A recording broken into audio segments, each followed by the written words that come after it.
नमस्कार दोस्तों, आज हम देख रहे हैं द्रव्य गुण का एक और प्लांट मदन फल। ये इंपॉर्टेंट प्लांट है एग्जाम के हिसाब से भी, ठीक है, और औषधि के हिसाब से भी। तो जो बोटेनिकल नेम होता है उसका होता है रेंडिया डूमेटोरम। कौन सा नेम होता है इसका? रेंडिया डूमेटोरम। और रेंडिया से याद रखिएगा इसकी फैमिली रूबिएसी फैमिली। कौन सी फैमिली भैया? रूबिएसी फैमिली, ठीक है। एक और फैमिली का प्लांट रूबिएसी का मंजिस्टा, ठीक है। इसको बोलते हैं इंग्लिश में इमेटिक नट। इमेटिक नट बोला जाता है, हिंदी में इसको बोला जाता है मेन फल। कौन सा फल भैया? मेन फल। तो यूजफुल पार्ट होता है इसका फल और बीज।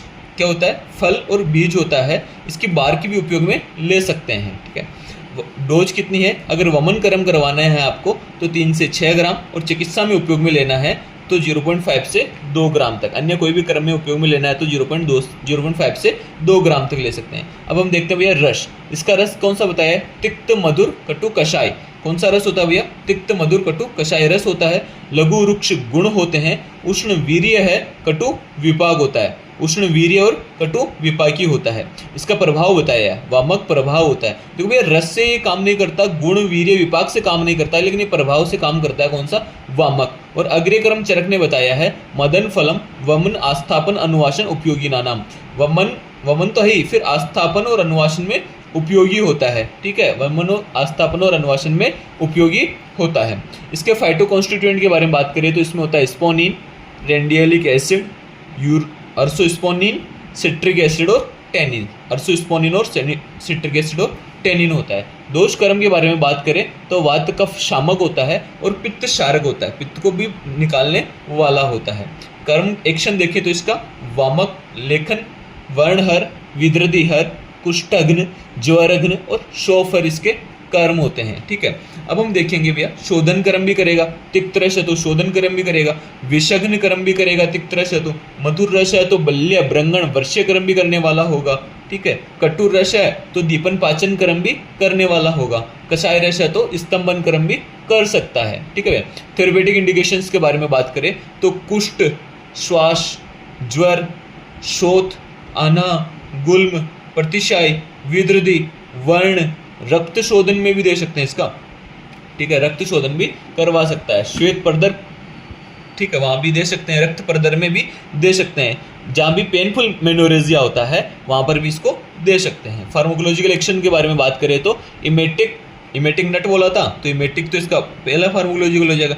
डायफ्यूरेटिक हो जाएगा, एंटी स्पास्मोडिक हो जाएगा, एंटी इन्फ्लामेटरी, देखो एंटी बैक्टीरियल, एंटी फंगल और एंटी वायरल, तीनों इसमें फार्माकोलॉजिकल एक्शन होते हैं। अब हम देखते हैं इसके क्या सिनोनिम्स के बारे में। इंपॉर्टेंट सिनोनिम्स है मरुबक और करहाट। ये दोनों इसलिए बोले, देखो मरुबक इसलिए बोला जाता है कि शुष्क प्रदेश में होता है, ड्राई रीजन में होने के कारण इसको क्या बोला गया है? मरुबक। करहाट क्योंकि इसके जो इसको टच करने पर इस पर कांटे लगे हुए होते हैं। रूबिएसी फैमिली का ये नेचर होता है कि उसमें छोटे छोटे कांटे होते हैं, तो इंजर्ड कर देती है हमारे हैंड को, हाथ को इंजर्ड कर देती है, इसलिए बोला जाता है करहाट। विष पुष्पक, इसके जो फ्लावर्स होते हैं वो टॉक्सिक होते हैं। गोल फल, इसका जो फल होता है वो गोल होता है या पिंडिकार होता है, इसलिए इसको क्या बोला जाता है? गोल फल या पिंडी तक, या फिर पिंडी भी इसी को बोला है। धारा फल, क्योंकि इसके फल पर क्या होती है? धाराएं बनी होती है, लाइंस बनी हुई होती है, इसलिए बोला था धारा फल। फल क्योंकि मदन फल। गाल,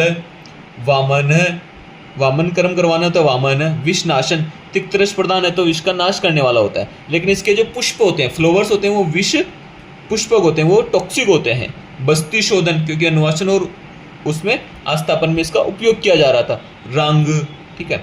आमयिक प्रयोग, अब इसका आमयिक प्रयोग देखिए तो वमनार्थ इंड्यूस एमिसिस करवाता है तो सीधा मदन फल पिपली का उपयोग कर लेंगे।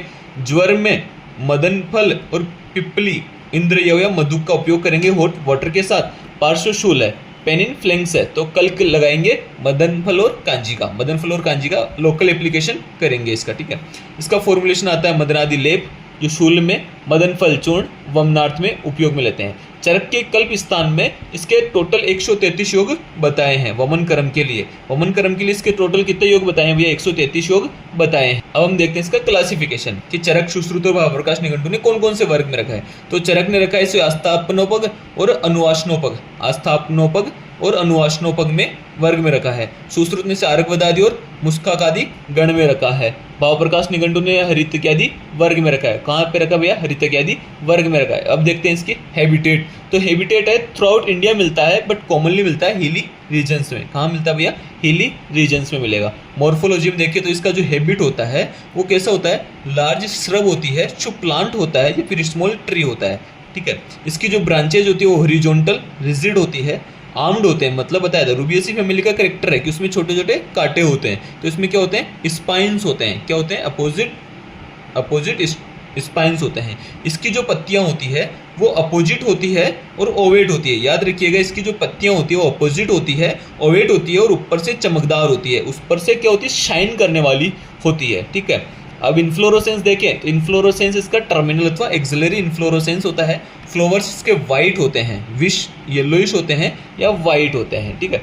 फ्रूट्स जो होता था इसका बेरी, ग्लोब्स और मेनी सीडेड यानी कितने? 4 पार्ट में होता है। इसका जब आप फ्रूट देखेंगे तो उसमें 4 पार्ट मिलते हैं, 4 पार्टीशन होते हैं अंदर, और उसमें जो बीज निकलते हैं उसको बोलते हैं मदनफल पिपली। मदनफल पिपली किसको बोलते हैं? जो मदनफल के अंदर जो बीज है 4 कंपार्टमेंट में, उसको बोला जाता है क्या? मदनफल पिपली।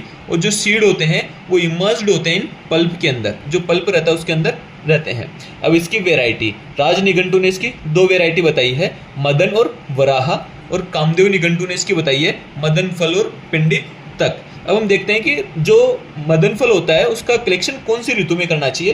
तो इसका बताया है आचार्यों ने कि वसंत और ग्रीष्म ऋतु में, वसंत और ग्रीष्म ऋतु में। याद रखिएगा कि वसंत और ग्रीष्म ऋतु में अब इसका कलेक्शन करना चाहिए।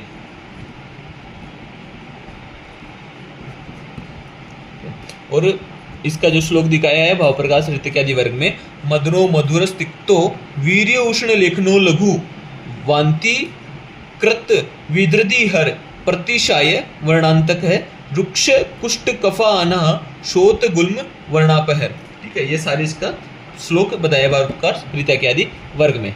धन्यवाद दोस्तों।